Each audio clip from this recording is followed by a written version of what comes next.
So I read that and I asked myself, who are these 50 helpers of Gilgamesh?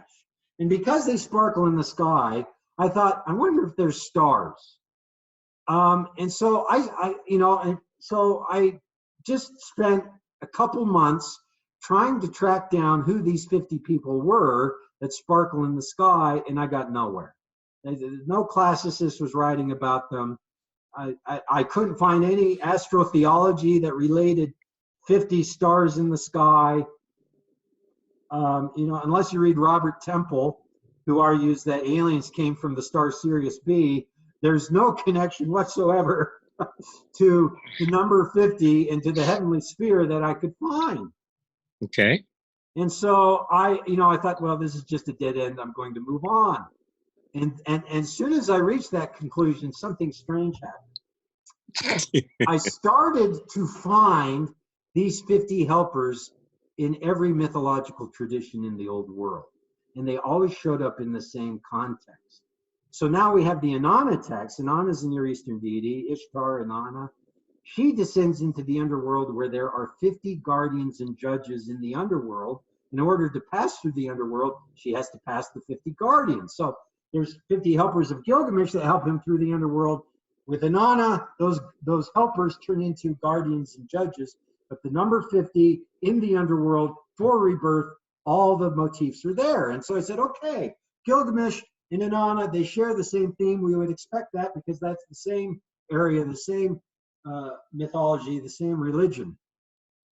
And then I was doing, my reading of Apollodorus, where I came up across this shocking reference where he says the earliest version of Cerberus, the guard of the underworld, the dog with 3 heads that guards the 3 paths in the underworld. The earliest version of Cerberus had 50 heads.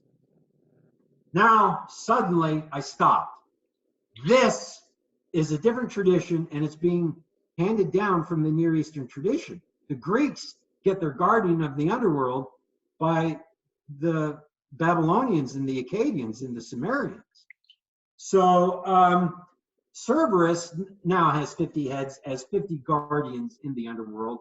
They get reduced to 3 heads because of the 3 paths. So now I'm thinking, who else can I find in the underworld in different mythological systems that relate to the number 50? Jason and the Argonauts. Jason sails down into the underworld with 50 oarsmen, right? And this is where Orpheus leads the 50 oarsmen with his harp, okay? So now we have a musical connection, by the way, I'm going to get back to. All right. Okay, so okay. Inanna, Cerberus, Gilgamesh, Jason. There's an Irish deity who founds Ireland by arriving on boat oared by 50 sailors, and she performs some sort of ritual and Ireland emerges out of the waters. I thought that was interesting. And then in the Old Testament, I just came across this by accident, but when Elijah ascends into heaven, he's caught up by a chariot, right? And he ascends into heaven. Elijah witnesses Elijah's ascent into heaven. And suddenly, this group called Sons of the Prophets appear. We don't know who they are. We don't know where they came from. We don't know where they went. But what we do know is there's 50 of them. 50 sons of the prophets who show up and witness Elijah's ascent into heaven.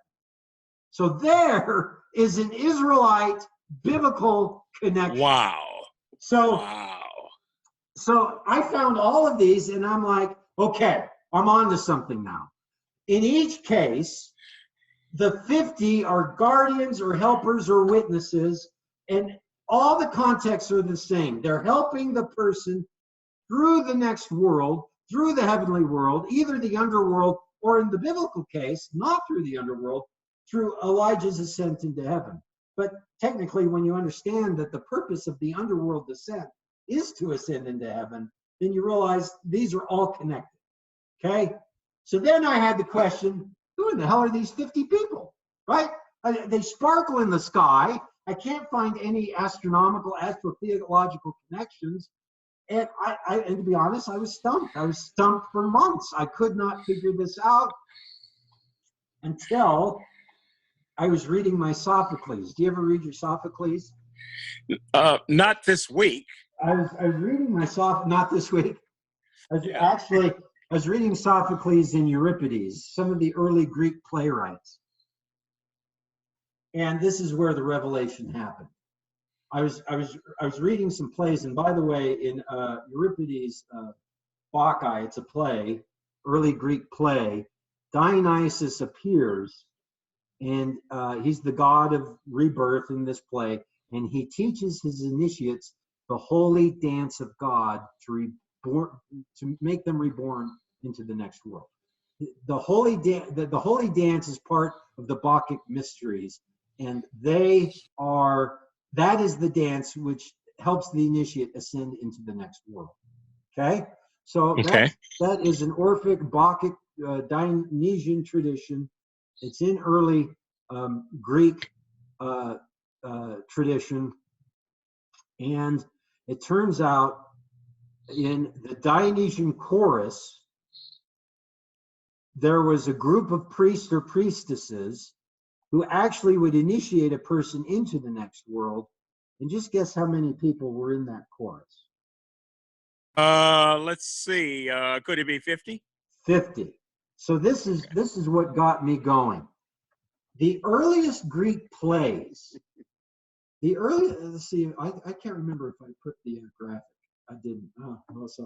Here on the right is a picture of a Greek stage. The earliest Greek arenas, Greek theater, the vast majority of the performance space was not the stage.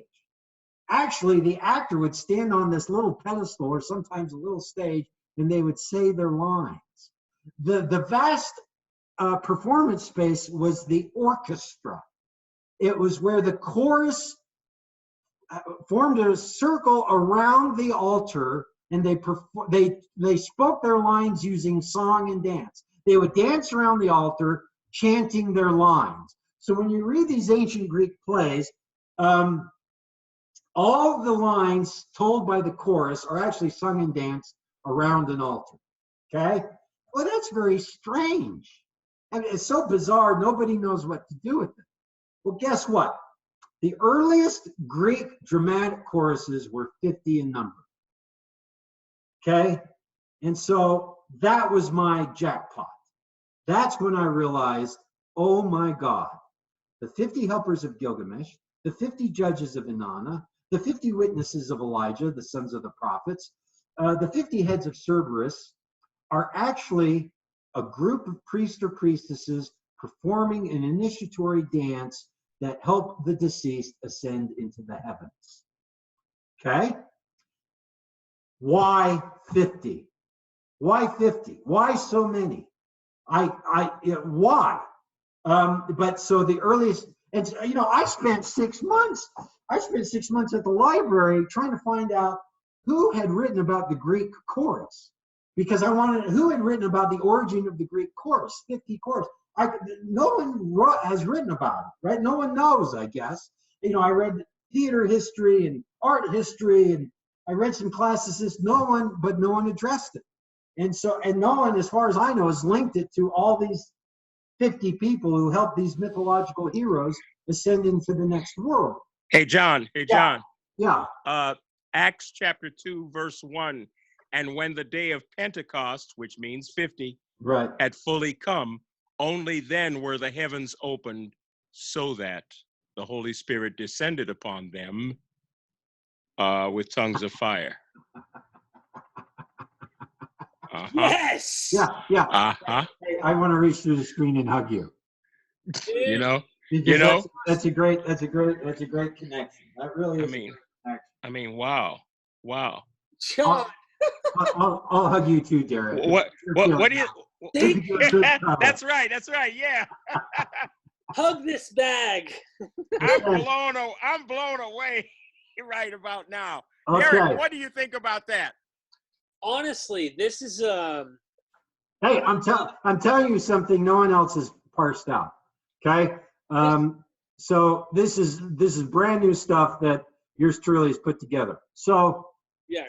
And it's serious stuff. Wow. So as I do my research, it turns out there are several choruses that have 50 members. Several temples were stewarded by either priests or priestesses with 50 members. And so I now understand that in the early temple traditions, so this is probably true of the Israelites, they would have 50 priests performing a dance in their temple court around the altar, doing their liturgical year with whatever they were doing. So then I'm still with this number 50. Why so many people in a chorus? So I can't give you an exact answer, but I think I've got a really good theory as to why that is the case. Remember that Near Eastern text I said there are 7 times 7 lions dancing on a ship leading the person into the next world? Yeah, wasn't that the Neo-Assyrian? No, that was actually that's actually a text that's earlier than that Neo-Assyrian plaque, okay. And it's just a text that that talks about going into the next world, being led by 7 times 7 lions who dance on this boat. Okay. So, and there's my key. This is why 50 people. 7 octaves of 7 notes is 49 notes completed on the 50th note. If you have a choral dance and you divide the chorus into 7 groups of 7 with a choral leader, you now have a system where you can do all kinds of really interesting things. So I think the 50 people correspond to 7 octaves of 7 notes. Now you're chanting, you're dancing your liturgy, right? You're chanting, you're singing, and you're dancing your liturgy. You do this to music, right? And so we don't know what music they use. But if you had like 7 refrains using 7 different notes, and you put 7 people on each note, you would get a chorus of 50 people repeating a pattern, okay? Now, what could you encode on that pattern? Well, let's say you wanted to memorize which star rose on the horizon at a given day, right? Let's say you put this group of 7 in charge of that star, this group of 7 in charge of a different star, this group of 7 in charge of a different star. And then you performed a choral dance where each group, to a different note, to a different octave, sung their song, and they sung basically about the star or group of stars they were in charge of. You could perform a choral dance and actually keep a calendar, right? This group would say, the star riseth, when this plant blooms, or when when the tree blossoms, or when the birds fly in, or whatever they map it to on Earth, and you or some other pattern, but you could actually keep a calendar if you. We know they did this, by the way. We know that somehow these choral dances were all linked to the moving luminaries, because that's the other piece that we have in from ancient people saying the choral dances were linked to the stars and to the planets. So we have that reference. The references are rather late, but they do exist. And so somehow these choral dances are linked to the stars and planets. But in the Epic of Gilgamesh, we know that the 50 sparkle in the sky. So somehow they're being used as analogized with certain aspects of the sky. Well, I think that's because they probably picked 50 stars as 50 notes, which they sang using 50 people in a choral dance. And they kept their calendar that way, but they also kept their rituals that way. So when all these people are ascending into the heavens in all these mythologies, Jason, Heracles, Gilgamesh, Elijah, what they're really doing is repeating the stars that move across the sky that are repeated in the choral dance, and this is how one ascends into the heavens. Are you following me? Are you following my line of logic? It's damn genius. Just say it. Yeah, I mean, it is. It's genius, John. It's no, but not of this earth. Not of this earth. It shows how the oral people, being an ancient rooted tradition like this, this ties into a program that me and Luther did before with a guy who did one on sacred geometry, and he deeply rooted back into these ancient orality civilizations. And what they did is they did not separate their study of math. They did not separate their music. They did not separate their religion or whatever. That's correct. That's correct. Everything was in sync. So yes, your theory has far more weight than trying to divide this and say, oh, well, this is just a dance. And then this, oh, no, that has not. No, I think this is the jackpot, because it only makes sense that everything freely flows together in that kind of culture. Whereas today, like you said, we can read a book, put it down. Oh, I'm focused on a cartoon. Oh, put it down, go put it down.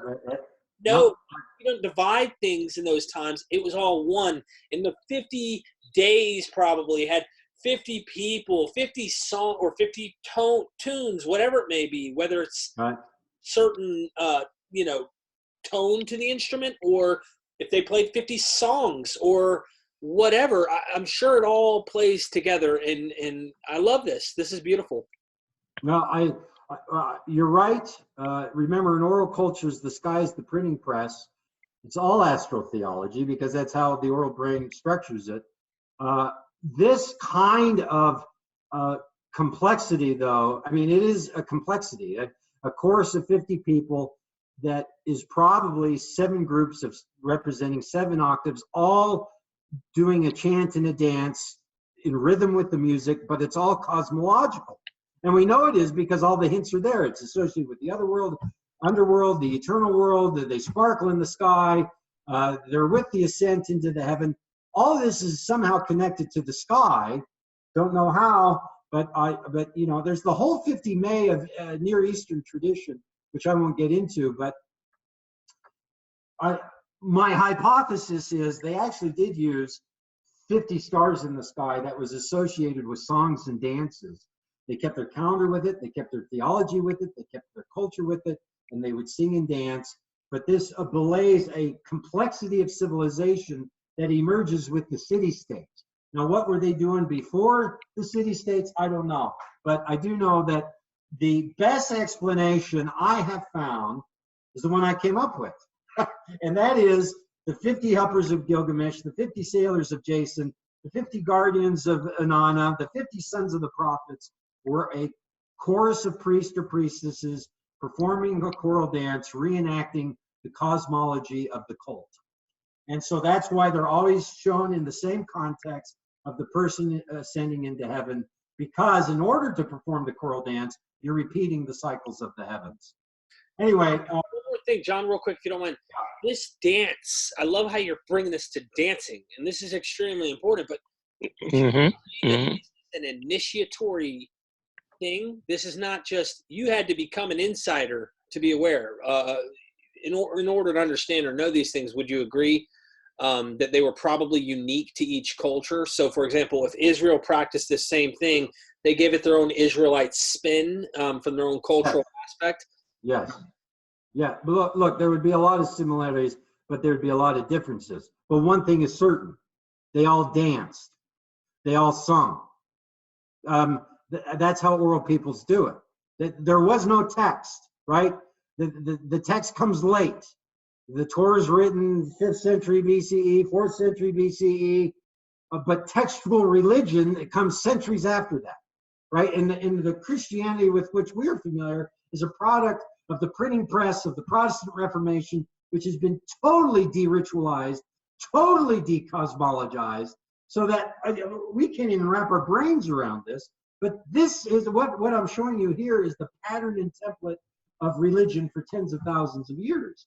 And it doesn't matter where you go. You go to Native America, you go to the Aborigines of Australia, you go to the Hottentots in Africa. They sing and dance their calendar. They sing and dance their religion. They sing and dance their culture, because that's how they do it. That's how you know, without writing, you keep your memories in a variety of different mediums. One is oral, sound, you sing. The other is somatic, action. You dance and you perform dramas, right? You act out what you want to remember. You dance out what you want to remember. You know, there's an ancient Greek writer, I can't remember his name right now, but he writes that the entire doctrine of the Pythagoreans was all revealed in a dance. Oh my gosh! Everything Pythagoras was teaching in his secret mystery school, the sciences, the mathematics, you know, the philosophy, the theology, esoterics, the gematria, all of that. Esoterics, and the, you know, the hard math, because he taught geometry and he taught mathematics, right? He's, according to this writer, he said everything Pythagoras taught was encoded in a dance. Well, what do you do with that? Well, one, that's how oral peoples would remember. They would, you know, certain steps, certain melodies, certain chants, you would encode memories on that, and that's how you recall certain numeric systems or certain geometries or certain, right? You do encode it in a dance. And apparently they did, right? We just don't think this way, and we can't think this way. This is permanently lost to us. The point of my graphic here is you could create a lunar calendar. If the moon moves around the ecliptic, crossing those 50 stars, so you could perform a choral dance and not only reveal where the moon is at now, but you could, in performing your dance, you could project where the moon would be through the entire month and the entire year. Same with the sun, same with the planets. Then now you can actually start using this choral dance for other cosmological issues, such as to control the weather, right? Because when you perform this choral dance, you're connecting yourself into the eternal realm. It's like that plaque, that Assyrian plaque, where they say, we now think it's a healing amulet. We first thought it was a ritual for rebirth in the afterlife, but now we think it's a healing amulet. In other words, they're analogically using the powers of the eternal world to heal a person. Well, the rain dance is the same thing. The rain dance Native Americans do, they're actually repeating certain dances that belong to the cult and cosmology of their tribe, but they're drawing the powers of the heavens in order to control the weather. And what's interesting is behind all that is this deep esoterica that deals with all these different aspects of the cosmos. We just think it's a bunch of people hopping up and down, dancing around a fire, trying to get rain coming down. But the origins of it is a complex oral cognitive system where they're repeating their cosmology and their memories in order to help control things that happen on the ground. So, John, I'm thinking about something here. The accurate translation of when Jesus is risen in the Gospels, and isn't it interesting that this is the day before Easter? We're talking about all this, and we've gone through resurrection motifs in astrotheology and the whole bang. But Jesus was risen. Wait, we celebrate Easter with a bunny and eggs. What the heck? Yeah. What is that? Hey, I'm celebrating fertility tonight. Oh, well. There you go. Yeah, he's got his way of doing it too. Maybe we can do a podcast, Derek. All right. Anyway. Yeah. Well, think about this, guys. Jesus was risen, and we always mistranslate it as the first day of the week. It is not the first day of the week. The word is Sabbatun, and it's the first day of the weeks. It's a set of weeks. And for those who have studied it, it's only in one case in Mark, and Mark has both. Mark says in one place where he was risen the first day of the week, and in the other place it says he was risen the first of the weeks. So he's saying something different. All the other gospels say he was risen first day of the weeks, plural. That is thought by biblical scholars who know about the distinction, that's the 49 days the 7 weeks of Pentecost. And he was risen on the first day of a set of 49 days plus 1. Pentecost is 50 days. And it consisted of this 49-day set and then one more. The Jubilee is also built on 49 plus 1 to make the 50. Your system seems very akin to that. Well, I think that system is, so all the Jewish holidays are sets of 7s, right? There's Right. 7 days to Sabbath, there's 7 weeks, there's 7 weeks, there's 7 years, there's 7 times 7 years. I mean, all that's laid out in Deuteronomy. But to be honest, Luther, I didn't make that connection. But now that you bring up Pentecost in the 7 weeks, I'm actually quite excited. I really do want to reach through and hug you. Because I think that's right. That the resurrection, look, the resurrection, the Christian resurrection, we hold it on the first Sunday after the first full moon after the spring equinox. That's when we hold Easter. It's a astrotheological holiday, right? It's following. Yeah, right. Exactly. It's on the one day of the year that is attuned to the rebirth of the celestial spheres. Sabbath, the most holy day, after the full moon, the phase of the moon that is in full rebirth after the spring equinox. The sun has come out of the winter and is being reborn, right? So Easter Day is the day of resurrection. That's why we hold it on when we hold it. But I think early on, I'm now really curious about the 7 weeks and the days of Pentecost, because it probably does have a connection. I'm pretty sure it is, John. I mean, looking at even just Jubilee with the 49 years concept, Yeah. they're reborn on the 50th, technically. I mean, it's like a whole new life. So if you look in the New Testament, the Holy Spirit comes down, baptizing them with fire, okay? They get this fire. They first went through water, now they're going through fire, technically. And now you hear about this freedom, almost like they're new people. Of course, the accountant acts and such, but it does seem apparently they've been really born again, as Jesus said. Right. Well, I look, if you had a chorus of 50 Israelite priests, there's your entire Deuteronomic calendar, right? Yeah. 7, right? Yeah. And so that's your days, your weeks, your months, and your years, all being kept in check with a choral dance. So goddamn, I'm more genius than I thought. Yeah, you are. Yes! Yes! Dude, John, you rock, man. Yeah. Luther's good about this stuff, though, John. I'll tell you. I'll come up. No, this is great. This is great. Hey, just don't forget the little people who helped you along the way. No, Luther, I actually am probably going to call you and pick your brain, okay? Or Absolutely. actually, Okay. Well, I'm a numbers guy, John. I always think about rhythms and esoterics and gematria, numerical values, alphanumerics. That's kind of my specialty. So I was just thinking about that, and it does seem to fit, doesn't it? It does.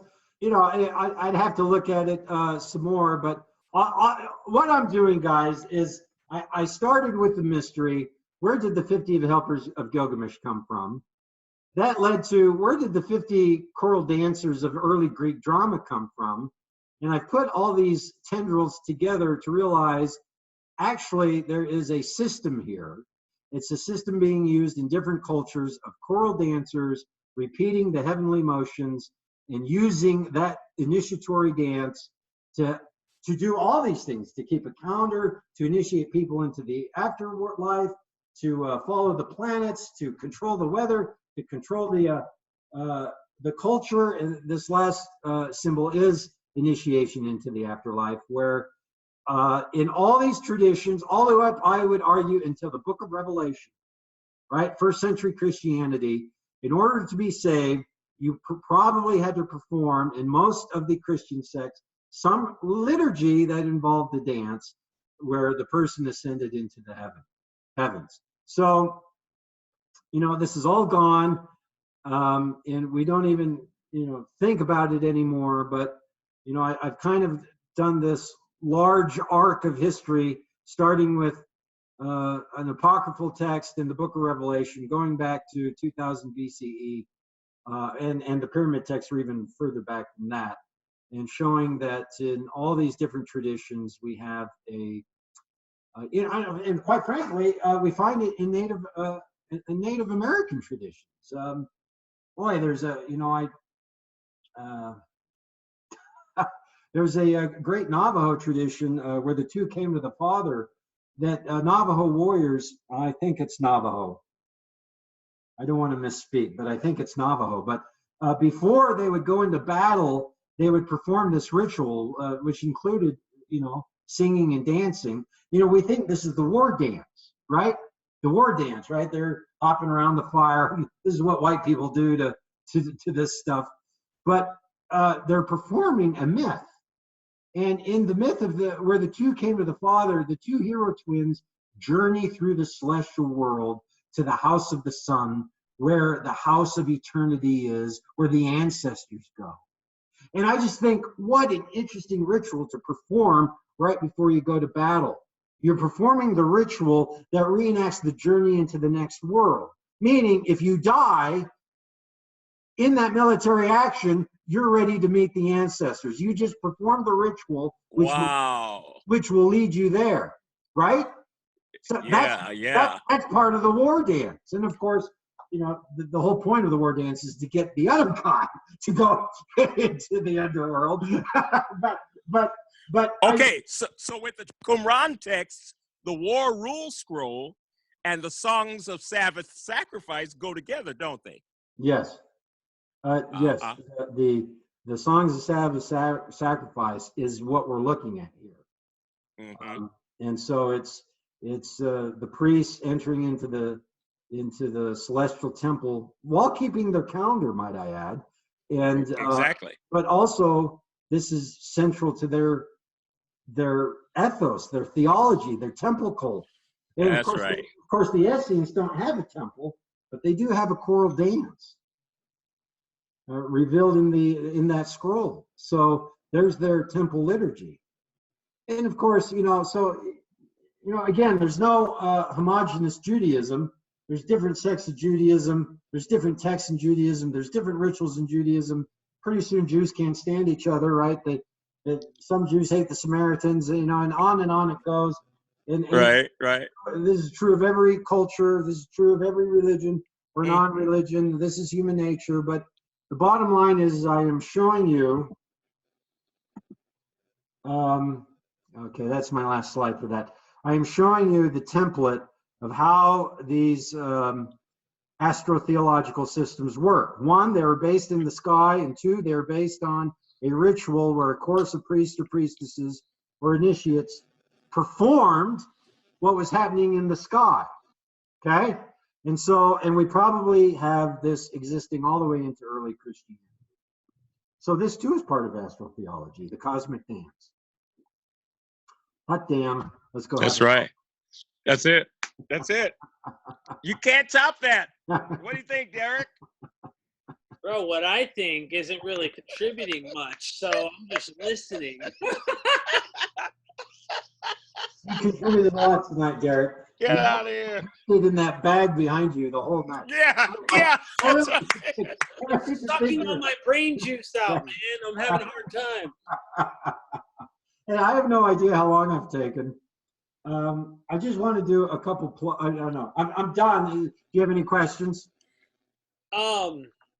Wow, man. I mean, this has been a hell of a journey, and it makes me really want to ponder deeper into the afterlife and what that even means. Right. Ancestry worship comes to mind too. Just thinking about people who did stuff like that, because they're so connected with so many things in a way we aren't. We're so disconnected today, and I don't know, of course, like you said before, John, you said it best. And I heard you on a podcast one time, or on a show one time, where you said, there's pros and there's cons. If it weren't for the literacy of today, we wouldn't have AC units. Thank right, God. right. However, what do we not have now? You know, like what have we sacrificed on the altar just to have this AC and just to have this type of? It really makes me think deep, because I've always had this idea that maybe, just maybe, they were more in tune in the rhythm of things than we were. Not saying they were especially more advanced in some way we don't. They have the same hardware, like you said. Right. The way their software worked makes me wonder. I wish I could go back just for, a glimpse to experience maybe what they were experiencing it, because they had to be experiencing some serious, deep truth from their own subconscious, whatever you want to call it, in order for them to be going through and going so far with this stuff, Well, I mean, right. Everything is it's a series of trade-offs. And and we have lost some things. But we've lost them because we traded them for other things. And I am really appreciative of my air conditioning and running water and refrigerator. But I come from a Protestant, a semi-Protestant tradition, and very often walking in and listening to someone preach at the pulpit is very sterile to me. I would rather walk out and watch the sun and moon, and which I do, by the way. There is a connection with nature and the world at large that we've lost, I think. And you can overanalyze something to the point where theology, guys, is about the deeper truths. Literacy is great for science, right? Because science isn't about the deeper truths. Science is about the refrigerator and an air conditioner. But religion is about the soul and the eternal, infinite potential of the soul and the infinite potential for suffering in this world and the paradox between the two. And, how do you handle that? Well, I would argue that the writers of the Bible did some stunningly genius things when they humanized the divine and brought it down to our level. But over the centuries, we have, there's certain losses. Now, there's nothing worse than accessing the divine through a series of commentaries and committees and bureaucracies and ecclesiastical, levels, and you're like, that's missing the point. But in some sense, look, we tend to over romanticize the past. And I just have to say, the leading principle in this world is entropy.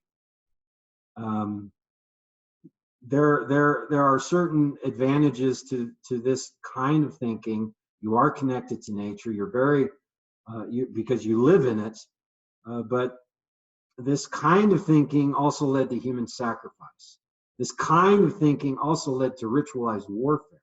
This kind of thinking also led to ritualized prostitution and all kinds of caste systems and misogyny that's unbelievable. So there's that aspect of it as well. And it turns out every time you look at a culture, at least in my opinion, I always come away thinking the same thing. The path to enlightenment is really only for the individual. And, people on the plains 10,000 years ago had just as hard of a time being enlightened and individuated as we do today. They had different challenges, but I'd imagine most of them weren't interested, just like most people today aren't interested, because enlightenment is hard work. It's hard work. I mean, you can't chop up bodies and put them in plastic bags and show them on podcasts. You gotta do something else. Well, what if I chop the body up into 50 pieces? This is what the Aztecs did. The Mexica did. Literally, they would put a human person on an altar, and the person was alive, and they would cut his chest open, take his heart out while it was still beating. Of course, by then he's dead. They'd put a fire drill in his chest and start a fire, and that was the sacred fire. All this was in tune with the Pleiades when it reached its zenith every 52nd year, which was part of the Mayan, the Mesoamerican calendar. So all of it is, it's all astrotheology, but astrotheology can lead us to the story of Jesus walking on water, and it can lead us to human sacrifice. So it has the same pros and cons. I'm just picking up where you said there's certain things we've lost and certain things we gain, but in the end, finding enlightenment is an individual path that takes work and suffering, and that's the great journey. That's the great journey. That's why I go back to the way you started your book, John, guarding against the three excesses. You remember that? You know what I'm talking about. Yeah. 3 ways of either romanticizing the past or making it primitive. Yeah, making it primitive, exactly. And somehow on those 3 legs, that's like saying, okay, here's the 3 things that can go wrong at the outset. So let's try to have a balanced viewpoint as we look at this. And I think that's important, because the trade-off that you're talking about has always been there. There's always been the trade-off as we move through time, even to build the pyramids. You said once in a former show, you said the pyramids were not even possible unless there was a certain level of organization of consciousness. So what do you want to say? You want to say, the pyramids, well, that was too much to sacrifice. We should have gone back to pre-pyramidal times. I don't know. How much is too much? I don't know. That's right. Everything is give and take, and this has been going on for tens of thousands of years. And so, in some ways it's sobering, in some ways it's hopeful, because, tens of thousands of years and we're still here doing what we do. So anyway, anything else? There's a couple things I want to plug before I leave. Yeah. Well, we want you to talk about some things. Derek, did you have something? Because I want John to talk about these activities he's got going. Well, they're exciting. Before you do that, go ahead. Yeah, go ahead and close out, because I definitely. Yeah. Hey, look, John, tell us about the excursions you got going later this year. Okay. First, Egypt. You're going to be there with Boston University geologist Robert Schoch. What's going on? What do you hope to do with him? Yeah, no, I'm doing a over 2 week tour of Egypt with Robert Schoch. I've just had the past couple of years, I've gone on several trips with Robert, and this has just sort of been accidental. It hasn't been, particularly planned. I spent 3 weeks in India with him, and so that's where I became friends with him and his wife Katie, and they're delightful people. Of course, Robert Schoch's the guy that dated the Sphinx enclosure to pre-dynastic times. It's water eroded, and so he's a geologist, and he announced that in the late 80s. He was crucified by academia. I'm not a geologist, but the geology looks pretty simple. I've looked at all of his material, and it just seems to make perfect sense to me. And all that means to me is the base of the Sphinx was built before the pyramids.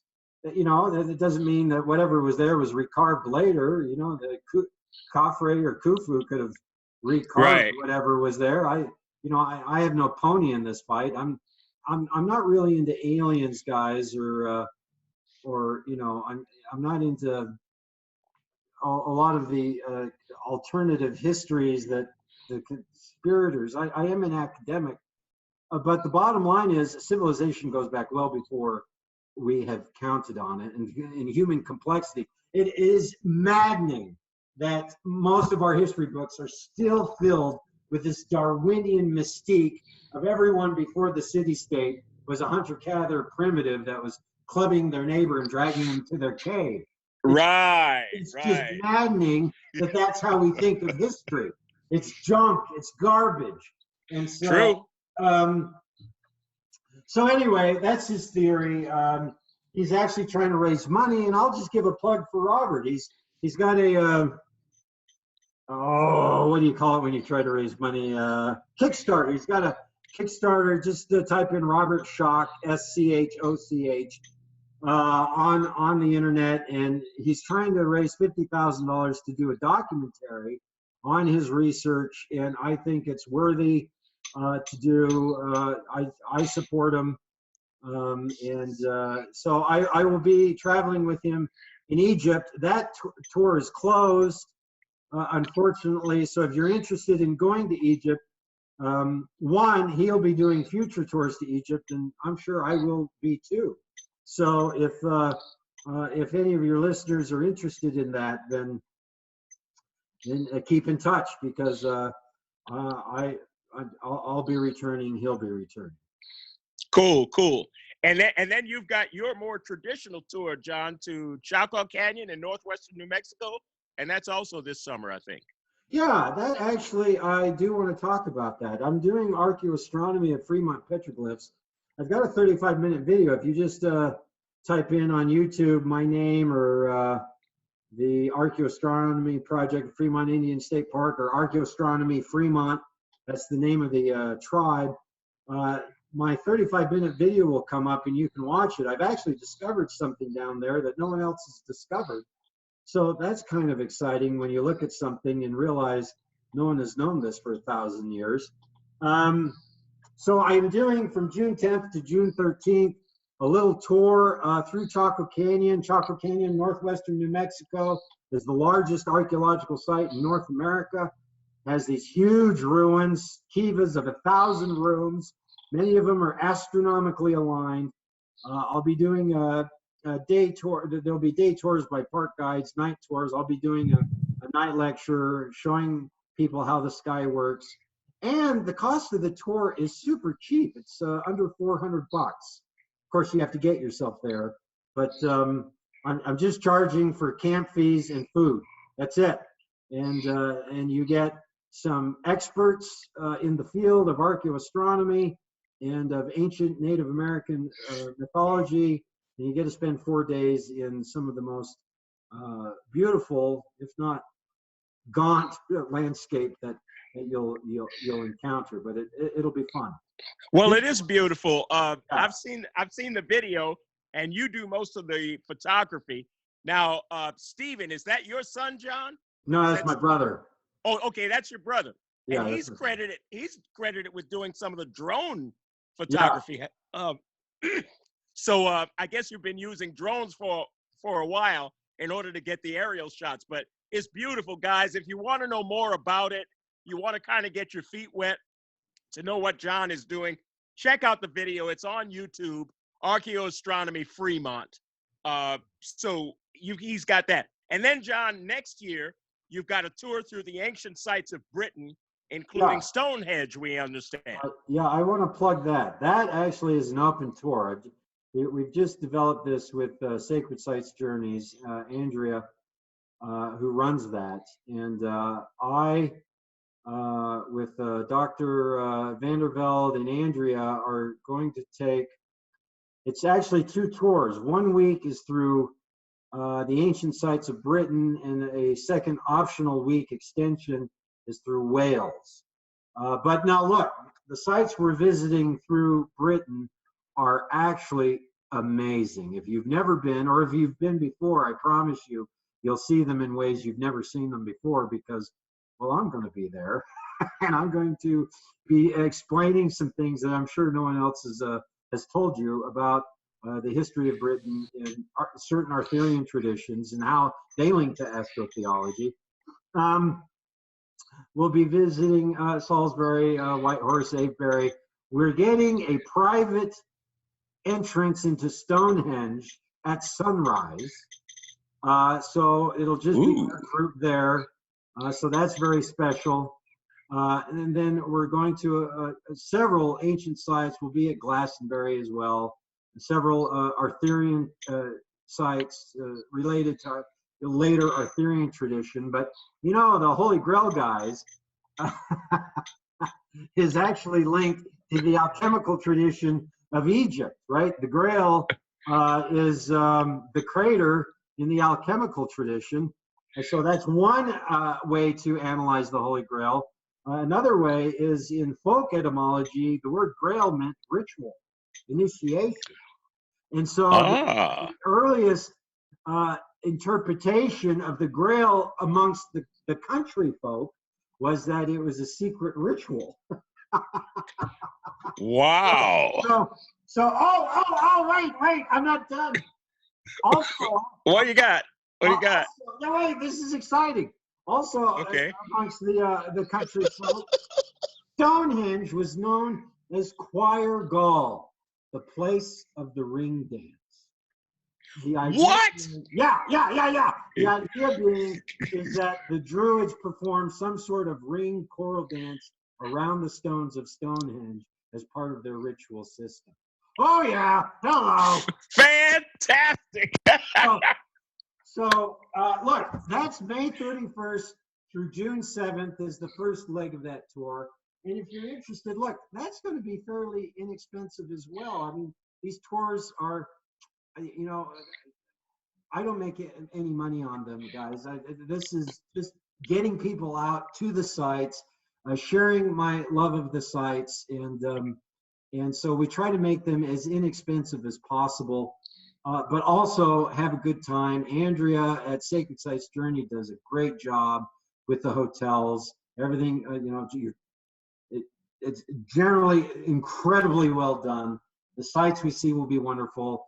If any of your viewers are interested, have them email me or contact me or private message me, because I promise you it will be an experience they will never forget. Also, Man, fun. yeah. And also, I'm there and I'm kind of cool. Maybe not, but Andrea is cool, and Wendy Vanderveld, who's doing the Wales version of the tour, she's amazing, and she has her PhD in medieval studies and Arthurian lore, so she'll be doing that through Wales. And if you've never been to Wales, oh my goodness, it's just beautiful. And Wow. All kinds of places. We're going to be at the Arthurian sites and little villages that you don't see anywhere else. I mean, England has some real treasures, and we're not going to be, at the Queen Elizabeth's castle. We're going to be at ancient sites and these out of the way little towns that are actually so worth seeing. They are amazing. So, wow. Fantastic. I'm playing. There's one more thing I'd like to bring up. Sure. I've created a website. It's not done. But, yeah. Okay. But it's www.johnlundwall.com. And so this is new from last I did a podcast with you guys.